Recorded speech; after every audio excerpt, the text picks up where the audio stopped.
കൊടുക്കേണ്ടത് നമ്മൾ തന്നെയല്ലേ വാങ്ങിക്കൊടുക്കേണ്ടത് എല്ലാത്തിനും. ഒരു സ്കൂളിൽ മീറ്റിംഗ് ഉണ്ടായവരെ നമ്മൾ പോകൂല, അപ്പോഴും മദ്രസയിൽ മീറ്റിംഗ് അതിനും നീ അവിടെ ദിക്റുണ്ട് അതിനും നീ വെക്കും. ചോറ് വല്ലതുകൊണ്ട് കൊണ്ടുവരും, അവിടെ കട്ടിൽമ ഉണ്ടാവും ഉറങ്ങാതെ. പിന്നെ നമ്മളെന്തിനാ മീറ്റിങ്ങുകൾക്ക് പോകണം, ഒഴിവും കഴിവനുസരിച്ച് പോകണതിനൊക്കെ സാധനങ്ങൾ മേടിച്ചു കൊടുക്കണമൊക്കെ. എനിക്ക് അങ്ങോട്ട് എത്താൻ കഴിയാത്ത രൂപമാണെങ്കിൽ ഞാൻ എൻ്റെ ഒരു സുഹൃത്തിനെ വിളിച്ച് പറയും, സാധനങ്ങളൊക്കെ എടുത്തിട്ട് ഞാൻ വീട്ടിലേക്ക് വിളിച്ചറിയാം, അവിടെ കൊണ്ടുപോയിട്ട് വരാന്തയിൽ വെച്ചാൽ മതി, ഞാൻ വിളിച്ചോളൂ, നിങ്ങളവിടെ കൊണ്ടുപോയി വെച്ചാൽ മതി.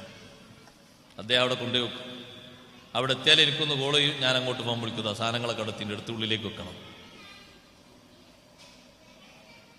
എന്താ ഇപ്പം എൻ്റെ പെണ്ണൊക്കെ അറിയില്ല, ഒന്ന് പറത്തിട്ട് അതിൻ്റെ മേലൊന്ന് പുറക്കട്ട് ഒരു കൊട്ടിയെടുത്ത് ഇങ്ങനെ പോകാൻ. സഹോദരിമാരെ ഇറങ്ങിപ്പോകരുത്. ആണുങ്ങൾക്ക് നല്ല ലിസ്റ്റ് കൊടുക്കുക, നല്ല പണിയും കൊടുക്കുക. നമ്മൾ ഉത്തരവാദിത്തമാണത്.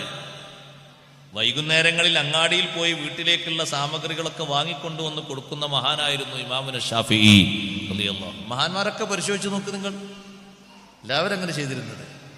ഷാഫി ഇമാമ നിങ്ങൾ ഒരു തിരക്കില്ല, പള്ളിൻ്റെ മുലക്കൽ ഇങ്ങനെ ദിക്റിലിരിക്കുന്നു, ഒരു പണിയില്ലേ, ദർസില്ലേ, ദീനീ ദഅവത്തില്ലേ, ഖിദ്മത്തില്ലേ. എന്നാലും അക്കൂട്ടത്തിൽപ്പെട്ട ഒന്ന് തന്നെയാണ് കുടുംബത്തിനുള്ള ആവശ്യമായ വസ്തുക്കൾ മുഴുവനും വാങ്ങിച്ചു കൊടുക്കുക എന്നുള്ളത്. അതൊരു ഇബാദത്ത് തന്നെയാണ്, പഠിച്ചവരിന്ന് കൂലിട്ടാണ്.